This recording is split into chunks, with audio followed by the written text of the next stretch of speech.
దానియేలు గ్రంథం 4వ అధ్యాయం. మరియు నేను పడక మీద పండుకొని ఉండి నా మనసునకు కలిగిన దర్శనములను చూచుచుండగా జాగారూకుడగు ఒక పరిశుద్ధుడు ఆకాశము నుండి దిగి వచ్చి ఇలాగు బిగ్గరగా ప్రకటించెను, ఆ చెట్టును నరికి దాని కొమ్మలను కొట్టి దాని ఆకులను తీసివేసి దాని పండ్లను పారవేయుడి, పశువులకు దాని నీడనుండకుండా తోలివేయుడి, పక్షులను దాని కొమ్మల నుండి ఎగరగొట్టుడి, అది మంచునకు తడిచి పశువుల వలె పచ్చికలో నివసించినట్లు దాని మొద్దును ఇనుప ఇత్తడి కలిసిన కట్టుతో కట్టించి పొలములో గడ్డి పాలగునట్లు దాని భూమిలో విడుగుడి. 7 కాలాలు ఇది జరగాలి అన్నాడంట.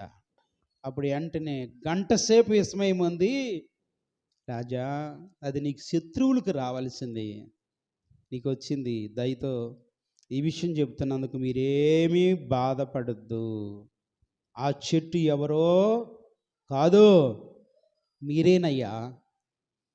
మీకు విస్తారమైనటువంటి నీ రాజ్యములో సంపద, విస్తారమైన పేరు ప్రఖ్యాతులు, విస్తారమైనటువంటి సమస్త సమృద్ధి ఉంది మీకే కదా. దర్శన భావం ఏమనగా, సర్వోన్నతుడకు దేవుడు రాజగున ఏలిన వాని గూర్చి చేసిన తీర్మానం ఏమనగా, తమ యొద్ద ఉండకుండా మనుషులు నిన్ను తరుముదురో, నీ అడవి జంతువుల మధ్య నివాసము చేయుచు పశువుల వల్లే గడ్డి తినెదవు, ఆకాశమంచు నీ మీద పడి నిన్ను తడుపునో.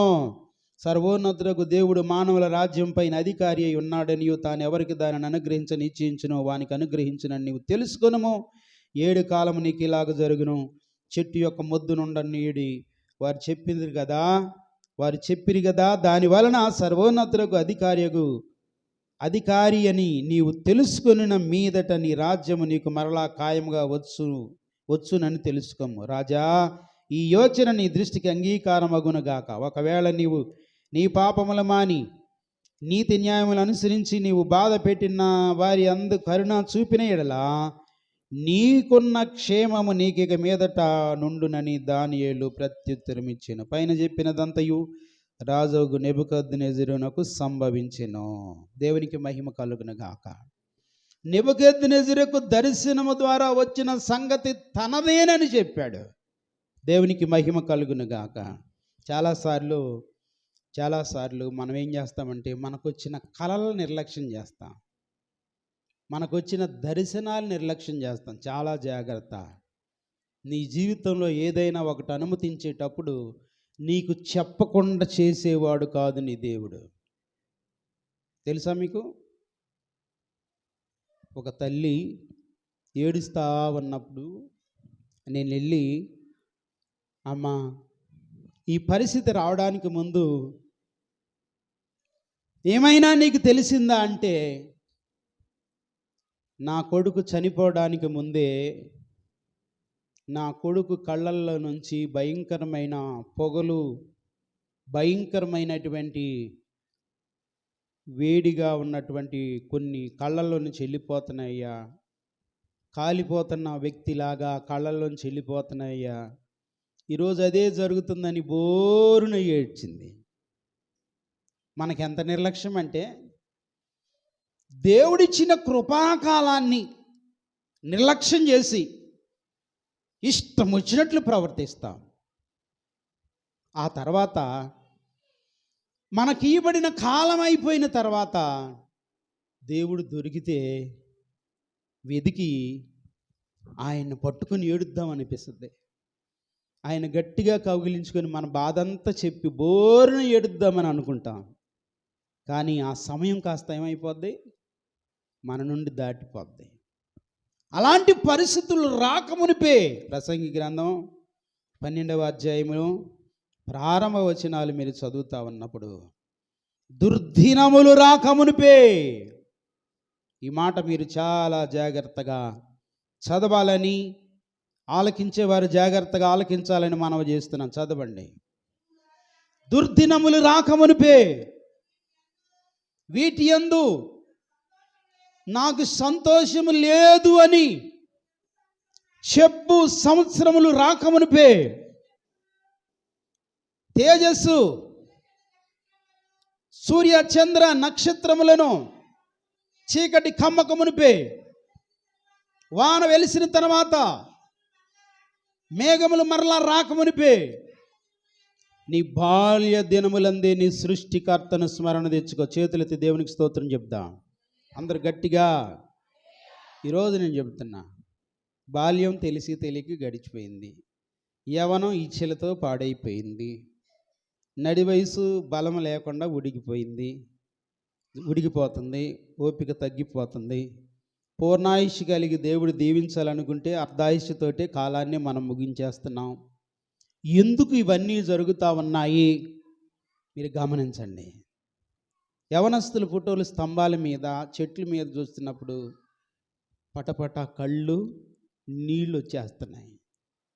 ఎందుకు ఈ మాట చెప్తున్నానంటే, వాళ్ళు తల్లిదండ్రులు లెక్క చేయట్లేదు, తోబుట్టువుల మాట వింటలేదు, కనీసం వారి మనస్సాక్షి చెప్పింది కూడా వాళ్ళు వింటలేదు, దేవుని మాట వింటలేదు. ఏం చేస్తున్నారు? సాతాను ప్రేరేపణ వాళ్ళల్లో పని చేస్తూ ఉంటే ఏ పిచ్చి పని పడితే ఆ పిచ్చి పని చేసి మరణానికి చేరువైపోతున్నారు. తల్లిదండ్రులు రక్షించలేరు, తోబుట్టువులు రక్షించలేరు, దేవుడు రక్షించడానికి అవకాశం ఇవ్వట్లేదు, వారిని వారు కాపాడుకునే స్టేజిలో లేరు. పేతురు పత్రికలో మనము 5వ అధ్యాయంలో 7-8 వచనాలు మనం, మీరు నిబ్బరమైన బుద్ధి గలవారే మెలకువగా ఉండండి, మీ విరోధి అయిన అపవాది గర్జించు సింహం వలె ఎవరు మింగుదునా అని చూస్తూ ఉంటే, ఏ వయసోడిని మింగిద్ది? బాలుడని చూడట్లేదు, యవనస్తుడని చూడట్లేదు, నడి వయసు అని చూడట్లేదు, వృద్ధుడని చూడట్లేదు, వయసుతో తారతమ్యం లేకుండా మరణానికి చేరువవుతున్నటువంటి బ్రతుకులో మనం ఉన్నాము. దేవుడు నా గురించి ఏమైనా ఆలోచన చేస్తున్నాడా? దేవుడు నన్ను గురించి ఏమైనా దర్శనం చూపిస్తున్నాడా? అన్యుల్లో ఉండి మాట్లాడవచ్చు, నీ ఇరుగు పొరుగు వారిలో ఉండి మాట్లాడవచ్చు, నీకు కల ఇచ్చి మాట్లాడవచ్చు, నీకు దర్శనమిచ్చి మాట్లాడవచ్చు. ఎక్కడుండి మాట్లాడతాడో తెలియదు. కాబట్టి ఆ మాటలు మనం రిసీవ్ చేసుకునే కెపాసిటీ మన బ్రెయిన్కి ఉండాలి. ఘనపరిచాడు ఎవరిని? దానియేలుని. సంబరం అయితే చేశాడు, కానీ ఒకవేళ అలాంటి బలహీనమైన ప్రవర్తన ఎప్పుడైనా నాలో వసద్దేమో, నేను జాగ్రత్తగా ఉండాలని కనిపెట్టుకొని బ్రతకలేదు. ఇలాగే ఉండగా ఒక రోజంట రాజనగర్ మిద్ది మీదకి వెళ్ళి అంతా చూస్తూ ఉన్నాడంట. ఎటు చూసిన రాజుగారు కట్టిన శ్రేష్టమైన కోటగోడలు, నాటించిన శ్రేష్టమైన తోటలు. 29 చదువుదాం. 12 నెలలు గడిచిన పిమ్మట అతడు తన దానియగు బబులోను నగరమునందు సంచరించుచుండగా, రాజు బబులోనులో ఆ మహా విశాల పట్టణమును, నా బలాధికారమును, నా ప్రభావ ఘనతయు కనపరచుటకై నా రాజధాని నగరము నేను కట్టించినది కదా అని తనలో తాను అనుకున్నాడు. గొప్ప శ్రేష్టమైనటువంటి పట్టణాన్ని నిర్మించుకున్నాను, నాలాంటి పట్టణం కట్టినాడు ఎవడన్నా ఉన్నాడా అని తనలో ఏమనుకున్నాడంట? గర్వించాడంట. నా పట్టణంలో కనపడుతుంది నా గొప్పతనం, నా కోట గోడల్లో కనపడుతుంది నా గొప్పతనం, నా అంత గొప్పవాడు ఎవడన్నా ఉన్నాడా అనుకున్నాడంట. నెక్స్ట్ ఏం జరిగిందో తెలుసా? కళ నెరవేరబోతుంది. రాజు నోట ఈ మాట ఉండగానే ఆకాశం నుండి ఒక శబ్దము వచ్చెను. ఏదనగా, రాజుగు నెబుకద్నెజరు, ఇదే నీకు ప్రకటన, నీ రాజ్యం నీ యొద్ద నుండి తొలగిపోయెను, తమ యొద్ద నుండి మనుషులు నిన్ను తరిమెదరు, నీవు అడవి జంతువుల మధ్య నివాసము చేయుచు పశువులే గడ్డి మేసేదవు. సర్వోన్నతులకు దేవుడు మానవుల రాజ్యం పైన అధికారి అయి ఉండి తాను ఎవరికి దానిని నిశ్చయించను వారిని అనుగ్రహించునని నీవు తెలుసుకున్న వరకు 7 కాలము నీకు ఇలాగు జరుగును. ఆ గడిలోనే పశువులాగా ఈకలు వచ్చేసాయంట, గోళ్ళు పెరిగిపోయాయంట, ఒంటి మీద చర్మం మీద రోమం పెరిగిపోయింది, పశువులాగా అయిపోయాడంట. అరే ఇదేంట్రా, రాజుగారు కదా సింహాసనం మీద ఉండవలసింది, ఎవరున్నారు? పశువు ఉందేంట్రా? మన రాజుగారిని నెట్టేసి పశువు ఎక్కిందా ఏంటి? ఆ రాజ్యంలో ఉన్న ఆ రాజు సంబంధించిన సైనికులందరూ ఏం చేశారంట? కత్తులు తీసుకొని, బల్లేలు తీసుకొని, కర్రలు తీసుకొని అడవిలోకి తరివేశారంట.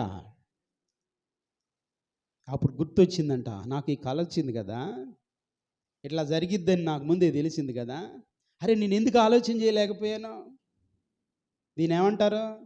చేతులు కాలేక ఆకులు కొట్టుకోవటం అంటారు. ఇప్పుడు మనం కూడా చేసేది అదే. పరిశుద్ధంగా ఉంటే ఫలితాలేంటి? పాపం చేస్తే ఫలితాలేంటి? దేవుని కొరకు బ్రతికితే విలువేంటి?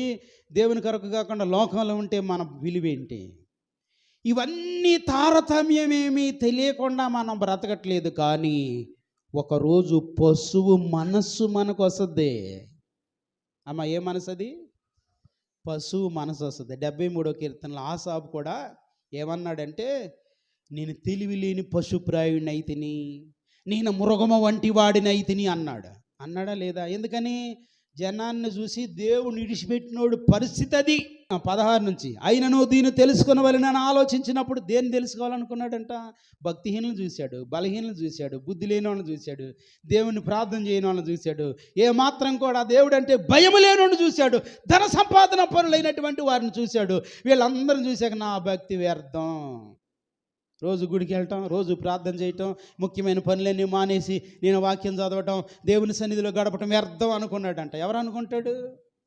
బుద్ధి లేనోడే అనుకుంటాడు. బుద్ధి లేకుండా పోవటం కారణం ఏంటి? 14వ కీర్తన, దేవుడు లేడని బుద్ధిహీనుడు తన హృదయంలో అనుకుంటాడు అని రాయబడింది. అయితే దేవుడు లేడని బుద్ధిహీనుడు అనుకుంటాడు. మరి బుద్ధి కలిగి దేవుడిని ఏమైనా నువ్వెందుకు అనుకున్నావు? భక్తిహీనులాగా నేను బతికితే మంచిది, లోకస్తులాగా నేనుంటే మంచిదని నువ్వెందుకు అనుకున్నావంటే, పశువు మనసు ఒకరోజు మనకు వస్తుంది. ఆ పశువు మనసు వచ్చిన రోజున నేను పశువులాగా ప్రవర్తిస్తున్నాను, మృగములాగా ప్రవర్తిస్తున్నాను.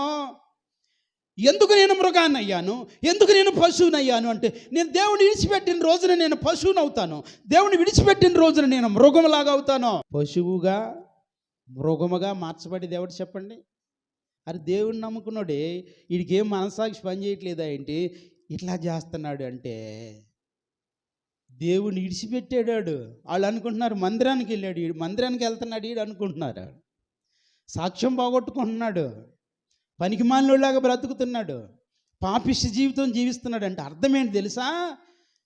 దేవుణ్ణి విడిచిపెట్టి మృగమయ్యాడు, వీడు పశువు అయ్యాడు అనే సంగతి వారికి తెలియదు. వాళ్ళు ఎంతవరకు మందిరంలోకి వెళ్ళే సంగతి చూస్తున్నారు. నువ్వు పశువు అయ్యావన్న సంగతి నీకు తెలిస్తే, నేను మృగంలాగా ప్రవర్తిస్తున్నానన్న సంగతి నీకు తెలిస్తే, నీవు దేవుని సన్నిధిలోనికి వెళ్ళి ఆసాబులాగా ఏడవాలి, అయ్యో పశుప్రాయుడిని అయిపోయానయ్యా, మృగము లాంటి వాడిని అయ్యానయ్యా. ఇప్పుడు మీకు ఇంకొక విషయం కూడా గుర్తు చేస్తున్నాను. ఈ దానియేలు గ్రంథంలో నెబుకద్నెజరు కూడా అదే పని చేశాడు. 7 కాలాలు 33వ వచనం, మానవుల్లోని తరిమిరి, అతడు పశువులే గడ్డి మేసెను, ఆకాశమంచు అతని దేహమును తడపగా, అతని తల వెంట్రుకలు పక్షిరాజు రెక్కల ఏకల వంటివి, అతని గోళ్ళు పక్షుల గోళ్ళ వంటివి ఆయన. ఆ కాలమున గడిచిన మేమట నెబుకద్నెజరు 34వ వచనం, నేను మరలా మానవ బుద్ధి గలవాడనై నా కండ్లు ఆకాశము తట్టు ఎత్తి చిరంజీవియు సర్వోన్నతుడగు దేవుని స్తోత్రము చేసి ఘనపరిచి స్తుతించి, ఆయన ఆధిపత్యము చిరకాలం వరకు, ఆయన రాజ్యము తరతరముల వరకు ఉన్నది. భూనివాసులందరూ ఆయన దృష్టికి ఎన్నిక రానివారు. ఆయన పరలోక సేన ఎడల, భూనివాసుల ఎడల తన చిత్తము చొప్పున జరిగించువాడు. ఆయన చేయి పట్టుకొని నీవేమి చేయుచున్నావు ఆయనతో చెప్పుటకు ఎవడు సమర్థుడు కాడో.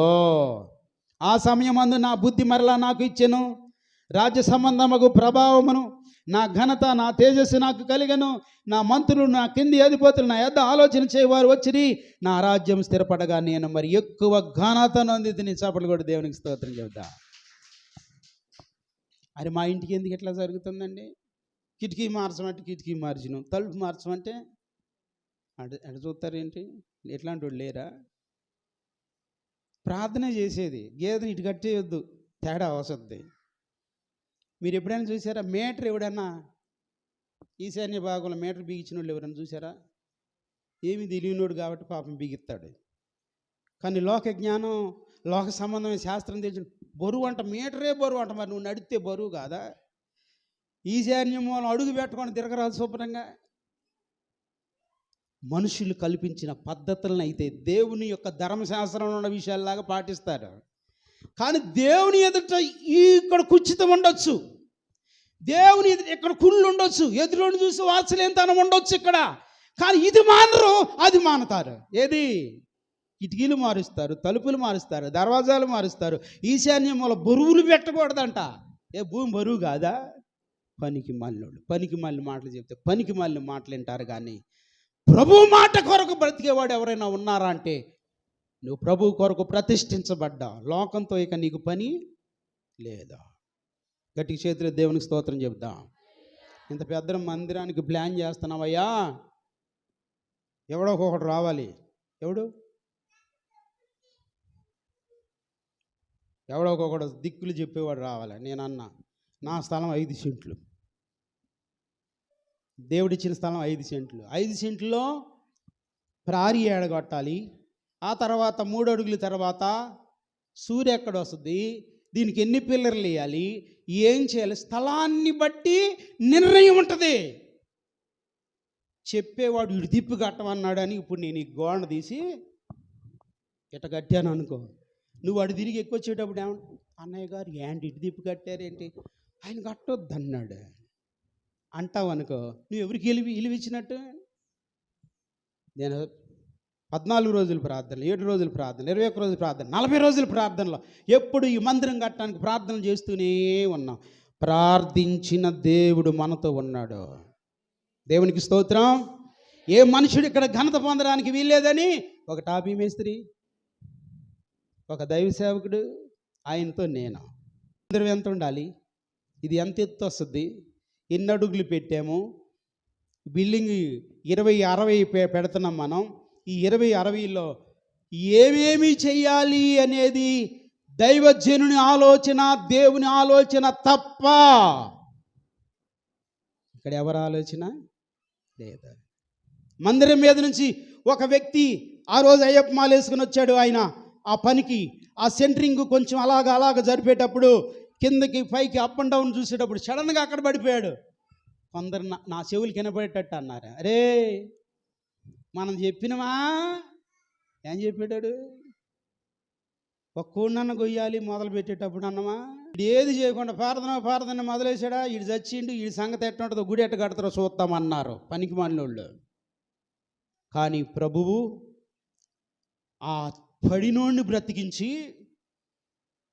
ఆ యూట్యూబ్లో పెట్టాను ఆ వీడియో, అతని గుండెలను ప్రెస్ చేస్తూ దైవజనుడు ఇంకొక సురేష్ పాస్టర్ గారు ఉన్నారు, మేమిద్దరం కలిసి ప్రార్థన చేస్తూ అందరూ ప్రేయర్ ఆయిల్ రాస్తూ ఆ బిడ్డని, ఎక్కువసేపులో చనిపోయే వ్యక్తి సడన్గా లేచాడు. దేవునికి స్తోత్రం. అంబులెన్స్ కాదు ఏమీ రాకుండా సడన్గా లేచాడు. కూర్చోబెట్టి మన ఆర్ఎంపీ డాక్టర్ అశోక్ గారిని పిలిపించి ఆయనకు వైద్యం చేయించి, బలం కోసం శక్తి కోసం ఇంజక్షన్లు చేయించి, బాబు ఎన్నేళ్ళు అని అన్నాడు. 5 ఏళ్ళు. ఎక్కడి నుంచి వచ్చావు? ఇసనపేట నుంచి వచ్చావు. మరి అక్కడ ఉన్నాగా ఇక్కడ ఎట్ట వచ్చావు? నాకు తెలియదు అన్నాడు. దేవునికి స్తోత్రం. చచ్చినోడిని బ్రతికించి చేతికి అప్పగించి కోడిని కొయ్యాలన్నోడు మొహం మీద పెట్టుకుంటున్నట్టు చేశాడు. దేవునికి స్తోత్రం కలుగునగాక. అద్భుతం ఆ రోజే స్టార్ట్ అయింది. మందిరం కట్టడం ప్రారంభించిన, ఈ మందిరం స్లాబ్ వేయడానికి ప్రారంభించిన అద్భుతం ఆ రోజే స్టార్ట్ అయింది. ఒక మనిషి బ్రతకడంతో ఈ మందిరం స్టార్ట్ అయిపోయింది. అద్భుతాలు. దేవునికి మహిమ కలుగునగాక. ఇప్పుడు కూడా నేను చెప్తాను, నువ్వు నమ్మకంగా ఉంటే ఏ శాస్త్రాన్ని బట్టి, ఏ మనిషిని బట్టి, ఏ ఆలోచన బట్టి కాకుండా నువ్వు దేవుని బట్టి దీవించబడబోతున్నావు. దేవునికి స్తోత్రం కలుగునుగాక. ఇప్పుడు అన్నీ అయిపోయిన తర్వాత 7 సంవత్సరాలు దరిద్రం అనుభవిస్తూ ఉంటే ఇతనికి గుర్తొచ్చాడంట దేవుడు. అయ్యో నువ్వు ఇంత గొప్పవాడివి కదయ్యా, నాకు ఈ పరిస్థితి వచ్చింది, నాకు బుద్ధి లేకుండా ఈ పని చేశాను, నన్ను క్షమించు అనగానే దేవుడు అద్భుతం చేసి తన రాజ్యాన్ని తిరిగి తనకిచ్చాడంట. చప్పట్లు కొట్టి దేవునికి స్తోత్రం చెప్తాం. ఈరోజు నేను చెప్తున్నా, ఈ స్థలంలోకి ఏ ఉద్దేశంతో వచ్చావు, ఏ బాధతో వచ్చావు, ఏ ఆలోచన నీ హృదయంలో రగులుతూ నిన్ను కృంగతీస్తూ, నిన్ను అంటేది అంటట్లేదు, ముట్టేది ముట్టట్లేదు, నా పరిస్థితి ఏంటి అని కలవరపడుతూ ఈ స్థలానికి నువ్వు వచ్చి ఉండొచ్చు. నా పరిస్థితి ఏంటి ఇలా ఉంది, ఏం చేసి త్వరగా ఈ దరిద్రాన్ని వదిలించుకోవాలని ఆలోచన నీకు ఉండొచ్చు. నేను ఒకే స్తోత్రం చెప్తున్నా, మనుషుడిగా నేను దేవుని సేవకుని అయితే అయ్యాను, కానీ నువ్వు నన్ను కూడా నమ్మవలసిన పని లేదు. నిన్ను సృష్టించిన వాడు నీ సమస్తము నెరవేర్చగలిగిన వాడు. దేవునికి స్తోత్రం. నీ బాధలు తీర్చగలిగిన వాడు ఒక సేవకుడిని పెట్టాడు నమ్మకంగా. అతను ప్రార్థన చేసినప్పుడు నీకు మేలు కలగాలని పెట్టాడు. ఆ ఒక్క ఆలోచన బట్టి మాత్రమే దైవ సేవకుడు ప్రార్థన చేస్తాడు. దేవుని ప్రత్యక్షత నువ్వు చూసేందుకు. దేవుడు నిన్ను బాగు చేయాలి, దేవుడు నిన్ను ఆశీర్వదించాలి, దేవుడు నిన్ను ఘనపరచాలి, దేవుడు నిన్ను బహుగా వర్ధిల్ల చేయాలని ఆయన ఆలోచన ఉంది. అది ఎప్పుడు అబద్ధమో కాదు. 2025 సంవత్సరాల నాడు మానవ రూపములో భూమి మీదికి వచ్చిన పరలోక దేవుడు భూమి మీద మనుషులందరి పాపముల కొరకు మరణించి సజీవుడు లేచి పరలోకం వెళ్ళి తిరిగి రానయ్యున్న దేవుడు విజ్ఞాపన చేస్తున్నాడు తండ్రి దగ్గర, నా బిడ్డలు ఏ తప్పు చేసిన వారిని ఏమి అనొద్దయ్యా, కృప పొడిగించయ్యా అని. ఆ గొప్ప దేవుని కొరకు నువ్వు బ్రతుకుతూ ఉన్నావు. ఆ కృపను అడ్డం పెట్టుకొని పాపం చేయకుండా. రోమపత్రిక 6వ అధ్యాయం 1వ వచనంలో కృప విస్తరించి నేను పాపమందు నిలిచింది అట్లనరాదు. క్రీస్తు యేసులోనికి బాప్తీసం పొందిన మనమందరం ఆయన మరణంలోనికి బాప్తీసం పొందాము, ఆయన పునరుద్ధానంలో లేపబడ్డాము, ఆయన మహిమ కొరకు నిలబడదాం. చేతులెత్తి దేవునికి స్తోత్రం చెబుదాం. కనుక మన కొరకు మరణించిన ప్రభువు కొరకు గాక మరి దేనికి నీవు భయపడవలసిన పని లేదు. ఏ మరణ బంధకాలు, ఏ ఆర్థిక ఇబ్బందులు, ఏ అప్పు సమస్యలు, ఏ అనారోగ్య సమస్యలు, ఏ శత్రు సమస్యలు, ఏ సాతాను శోధనలు, భూమి మీద ఉన్న దేనికి భయపడకుండా దేవుని కొరకే బ్రతుకుదువు గాక. గట్టిగానండమ్మా, దేవునికి స్తోత్రం. నేను ముగిస్తున్నా. దేవుని కొరకే బ్రతుకుతున్నా. నా మరణమైనా, నా జీవమైనా, రాబోవునివైనా, ఉన్నవైనా, లేనివైనా సమస్తము ఆయన కొరకే. బ్రతికినను ప్రభువు కోసమే, చనిపోయినను ప్రభువు కోసమే. ఈ తీర్మానమేననిది. ఆయన రక్తంతో నన్ను కొనుక్కున్నాడు, ఆయన కృపనిచ్చాడు, ఆయన దర్శనమిచ్చి మాట్లాడతాడు, ఆయన కళల ద్వారా తెలియజేస్తాడు, ఆయన రకరకాలైనటువంటి మనుషులతో మాట్లాడతారు, పరిస్థితులతో మాట్లాడతారు. ఏ విషయంలో ఆయన మాట్లాడుతున్నాడో గ్రహించి నేను బ్రతకాలి, నేను ప్రభు కొరకే బ్రతుకుదునుగాక. మహోన్నతుడా, నీ కోసం బ్రతికి మేము నీ పరిశుద్ధ శక్తిని బట్టి మీరు తీర్పు తీర్చకముందే మీరు ఒక కాలము మాకు ఇచ్చారు అనే సంగతి గ్రహించి నీవు చెప్పిన వాక్యాన్ని బట్టి, మీరిచ్చిన వాక్కును బట్టి, నీ మహిమను బట్టి మా జీవితాలను ఆశీర్వాదకరంగా మలచి బలపరచండి. మా శరీర ప్రాణాత్మలను మీ చేతులకు అప్పగిస్తున్నాం. ఒక అన్యుడైన రాజును తీర్పు తీరిస్తే నీలో ఉండి నిర్లక్ష్యంగా బ్రతికే మమ్మల్ని తీర్పు తీర్చకుండా ఉండే దేవుడు కాదు కదయ్యా. మేము పరిశుద్ధంగా ఉండాలని పశువులాగా, క్రూర మృగాల్లాగా బ్రతకకుండా నీకు జ్ఞానాత్మ కలిగిన వారమే, మీరిచ్చిన జ్ఞానము చొప్పున బ్రతికి నీకు మహిమ తెచ్చే పిల్లలుగా మమ్మల్ని స్థిరపరచమని యేసయ్య శక్తి గల నామములో ప్రార్థిస్తున్నాము తండ్రి. ఆమేన్.